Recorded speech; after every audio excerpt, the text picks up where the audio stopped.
Fast my English में स्वागत है। और आज की इस वीडियो में हम लोग सेंटेंस पढ़ने वाले हैं और जानेंगे कि सेंटेंस क्या होता है, इसके कितने प्रकार होते हैं, इसका उच्चारण क्या होता है, सेंटेंस कैसे बनाते हैं। इन सारी बातों पर हम लोग चर्चा करेंगे। तो क्या आप एक्साइटेड हैं इस चैप्टर को पढ़ने के लिए? कमेंट करके मुझे बताएं और चलिए इस वीडियो को स्टार्ट करते हैं।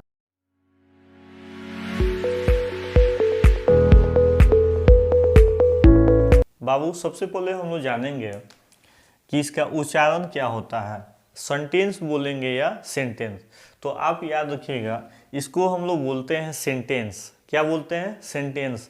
बहुत बच्चा होता है, लोग कहता है लो सेंटेंस, ना सेंटेंस नहीं बोलना है, सेंटेंस। क्या बोलिएगा? सेंटेंस। और इसका हिंदी होता है वाक्य। ठीक है। और एक बात याद रखिएगा कि जब हम लोग बोलते हैं या लिखते हैं तब हम शब्दों के प्रयोग करते हैं। किसका? शब्दों का। और जितने भी शब्द होते हैं वह एक समूह में होता है। ठीक है। तो आइए हम लोग देखते हैं कि सेंटेंस को कैसे निर्माण किया जाता है। ठीक है। तो जस्ट अभी हम बोले हैं कि जब हम लोग बोलते हैं या लिखते हैं तब हम शब्दों का प्रयोग करते हैं। अब शब्द कैसे बनेगा? तो लेटर से। तो लेटर का वीडियो बना दिया गया है, अभी तक आप नहीं देखें तो पहले लेटर का वीडियो देख लीजिए तब इसको देखिए। ठीक है। तो आइए एग्जाम्पल में हम आपको समझाते हैं। जैसे यहाँ पे बाबू हम लिखें एस। क्या लिखें? एस। यहाँ पे लिखें एच और यहाँ पे आपको लिखें एम। लिख दिए। अब हम आपसे पूछें कि बताइए एस क्या है, तो आप कहिएगा सर यह लेटर है। क्या है? लेटर है। एच क्या है? तो आप बोलिएगा लेटर है।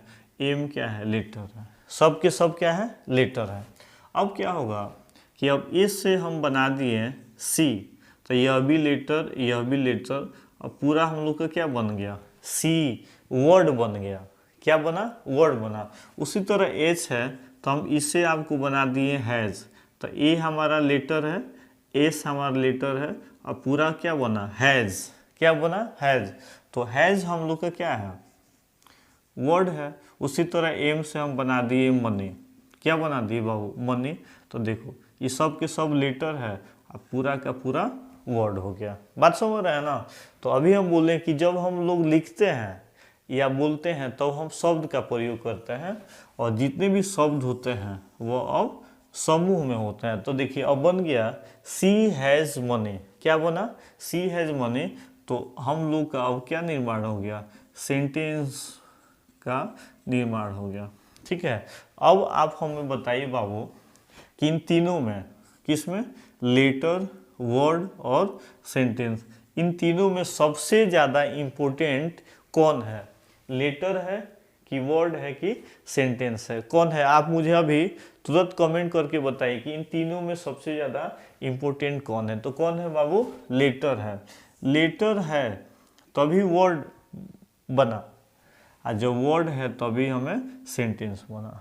बात समझे? इसलिए जब हम लोग छोटे थे तो पहले हम लोग क ख ग घ ऐसे पढ़ लिए, और जब क ख ग पढ़ लिए तब पिताजी एक किताब लेके आए। कौन सा किताब? मोनहर पोथी।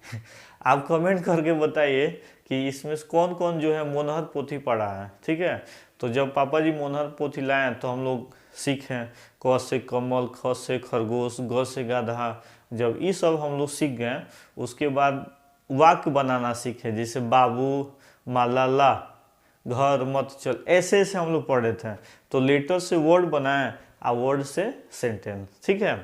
तो अब तो आप समझ गए कि सेंटेंस बनाने के लिए हमें वर्ड चाहिए और वर्ड बनाने के लिए लेटर। इसलिए ABCD जरूरी है पढ़ना। और जब ABCD पढ़ लीजिएगा तो वर्ड बनाना, कैट, एप्पल, डॉग, एलिफेंट। और जब वर्ड बना लीजिएगा तब सेंटेंस बनाइएगा, this is car, this is mango. ठीक है। तो सेंटेंस का निर्माण हो गया। अब सेंटेंस बनाने के लिए 3 बातों पर ध्यान देते हैं। कितने बातों पर? 3। पहला नियम कहता है कि आपको ग्रुप होना चाहिए। क्या होना चाहिए? ग्रुप, समूह होना चाहिए। किसका समूह? तो वर्ड का समूह होना चाहिए। दूसरा कहता है कि ग्रामर के अनुसार, क्या? ग्रामर के अनुसार सही होना चाहिए। और तीसरा कहता है कि इसे आपको शुद्ध शुद्ध क्या शुद्ध शुद्ध अर्थ निकलेगा, उसे ही हम सेंटेंस कहेंगे। फिर से सुन लीजिए, सेंटेंस बनाने के लिए 3 बातों पर ध्यान देंगे। कितना? 3। पहला, ग्रुप चाहिए। क्या चाहिए? ग्रुप चाहिए। दूसरा, ग्रामर के अनुसार सही होना चाहिए। और शुद्ध शुद्ध अर्थ निकलना चाहिए। जैसे मान लीजिए हम लिखें you love Priya, you love Priya, और एक लिख दिए मोहन गुड्स इज। ठीक है, तो अब हम बोलें कि बताइए इसमें से कौन कौन सेंटेंस सही है और कौन कौन सा गलत है। तो ग्रामर कहता है क्या? ग्रामर कहता है कि किसी भी लाइनिंग में 5-6 वर्ड हो चलेगा, लेकिन उसका शुद्ध शुद्ध अर्थ निकलना चाहिए। क्या चीज? शुद्ध शुद्ध अर्थ निकलना चाहिए। जैसे मान लीजिए हम यहाँ पे लिख दें ताजा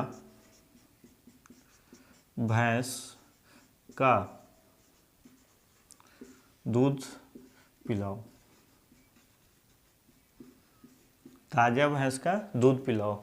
और आप मुझे कमेंट करके बताइए क्या यह वाक्य सही है कि गलत है, कमेंट करके बताइए। तो देखो बाबू, पहला तो ग्रुप चाहिए, वर्ड का ग्रुप चाहिए, लेकिन यह देखना है कि उससे शुद्ध शुद्ध अर्थ निकल रहा है कि नहीं निकल रहा है। ठीक है, अब देखिए 1 2 3 3 वर्ड है। इस लाइनिंग में कितना वर्ड है बताइए? 3 है। क्या क्या है? यू है, लव है और प्रिया है। अब मुझे बताइए कि इसका अर्थ निकल रहा है कि नहीं। तो तुम प्रिया से प्रेम करते हो, अर्थ निकल गया, तो यह आपका सेंटेंस हो गया। ठीक है, उसी प्रकार देखिए यहाँ पे लिखे हैं मोहन गुड इज, मोहन भी सही लिखे हैं, गुड भी सही लिखे हैं, इज भी सही लिखे हैं। यानी कहने का मतलब वर्ड का तो समूह है, वर्ड का समूह है, लेकिन ग्रामर के अनुसार इसका कोई अर्थ ही नहीं निकल रहा है, तो यह सेंटेंस नहीं है। अब इसी को सुधारेंगे तो आप क्या लिखिएगा? Mohan Mohan is good. अब अर्थ निकला कि मोहन क्या है? अच्छा है। अब यह क्या हुआ? सेंटेंस। ये कोई ज़रूरी नहीं है कि किसी भी लाइनिंग में 5-6 गो वर्ड लिख दे तो वो सेंटेंस नहीं, गलत होगा। मान लीजिए कोई साधु हैं, कपड़ा पहन लिए हैं, रेड कलर का गमछा कॉन्डो रख लिए हैं और रोज मीट चावल खाते हैं, तो ये बताइए वो साधु हैं? नहीं। तो जो देखा है वो तो कह देगा कि साधु नहीं है, लेकिन जो नहीं देखा वो क्या कहेगा? ना ना, बाप रे तो बहुत बड़े साधु है। सेम वही है। तो जो बच्चा समझ लेगा वो समझ लेगा कि हाँ ये सेंटेंस है और कौन कौन सा नहीं है। अब उसी प्रकार लिखे हैं, देखिए ताज़ा भैंस का दूध पिलाओ, ताज़ा सही लिखे हैं, भैंस भी सही लिखे हैं, का भी सही लिखे हैं, दूध भी सही लिखे हैं, पिलाओ भी सही, सब सही लिखे हैं। लेकिन बैठाने का जो तरीका है एक क्रमबद्ध होना चाहिए, एक सीरीज में होना चाहिए। यह नहीं बैठा है, इसलिए यह गलत है, क्योंकि इसका अर्थ ही नहीं निकल रहा। ताज़ा भैंस का दूध पिलाओ, ताज़ा भैंस कहाँ मिलेगी भाई? फ्रिज में रखिएगा नहीं ना। तो यह सेंटेंस क्या है? गलत है। अब इसको सुधारेंगे तो होगा हम लोग का भैंस का ताज़ा दूध पिलाओ, भैंस का ताज़ा दूध पिलाओ। यह हमारा सेंटेंस हुआ। यानी ग्रामर कहता है कि शब्दों के ऐसे समूहों को, क्या? शब्दों के ऐसे समूहों को जो ग्रामर के अनुसार सही हो, बोलिए बोलिए मेरे साथ, जो ग्रामर के अनुसार सही हो और उससे शुद्ध शुद्ध अर्थ निकले। क्या निकले? उससे शुद्ध शुद्ध अर्थ निकले, उसे ही सेंटेंस कहता है। फिर से सुन लीजिए, पहला ग्रुप, दूसरा ग्रामर के अनुसार सही और तीसरा शुद्ध शुद्ध अर्थ निकले। यानी हम लोग का डिफिनीशन हुआ कि शब्दों के ऐसे समूह को, देखिए 1 2 3 शब्द का समूह है। उसके बाद देखना है ग्रामर के अनुसार, सो सी है तो है लगेगा, वहीं हैव लगा देंगे तो गलत हो जाएगा।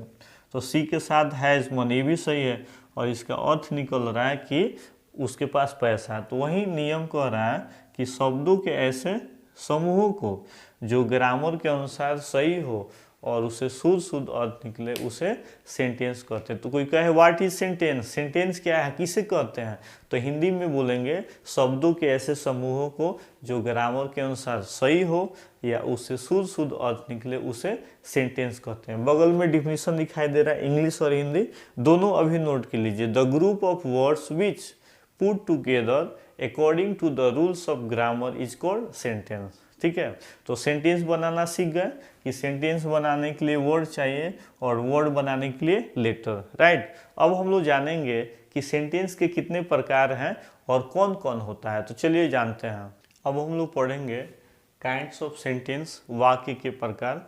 तो आप याद रखिएगा कि अंग्रेजी में सेंटेंस के 5 भाग होते हैं। कितने होते हैं? 5 भाग होते हैं, जिसमें पहला एक होता है असर्टिव सेंटेंस। बोलिए मेरे साथ, पहला असर्टिव सेंटेंस, दूसरा इंट्रोगेटिव सेंटेंस, तीसरा इम्परेटिव सेंटेंस, चौथा ऑब्जेक्टिव सेंटेंस और पांचवा एक्सक्लेमेटरी सेंटेंस। तो सेंटेंस के कितने भाग हैं? 5। पहला क्या है? बोलिए बोलिए। पहला असर्टिव, असर्टिव सेंटेंस। सेंटेंस तो आप बोलिएगा नहीं, क्या बोलेंगे? असर्टिव सेंटेंस, जिसका हिंदी साधारण वाक्य होता है। अगला पार्ट आएगा तो उसमें हिंदी के साथ हम लोग पढ़ेंगे, ठीक है। दूसरा होता है हम लोग का इंट्रोगेटिव, इंट्रोगेटिव सेंटेंस। क्या होता है बाबू? जोर से बोलो। Interrogative sentence. बोलिए, आप ही को बोल रहे हैं क्या? Interrogative sentence. थर्ड हमारा इम्परेटिव, इम्परेटिव सेंटेंस। क्या बोलेंगे? Imperative sentence. फोर्थ जो है वो हम लोग का होता है ऑब्जेक्टिव, ऑब्जेक्टिव सेंटेंस। क्या होता है? OPTATIV, objective sentence. और लास्ट होता है एक्सक्लेमेटरी सेंटेंस। ठीक है, तो कोई आपसे पूछे कि काइंड्स ऑफ सेंटेंस, सेंटेंस के कितने पार्ट्स होते हैं, तो आप बोलिएगा कितना? 5। कितना? 5। कौन कौन? तो बोलिए मेरे साथ, assertive sentence, interrogative sentence, imperative sentence, objective sentence और एक लास्ट एक्सक्लेमेटरी सेंटेंस। तो वीडियो ज़्यादा बड़ा हो जाने के कारण हम लोग बस इसमें यही पढ़ें कि सेंटेंस क्या है, इसका उच्चारण सेंटेंस बोलेंगे या सेंटेंस, ठीक है।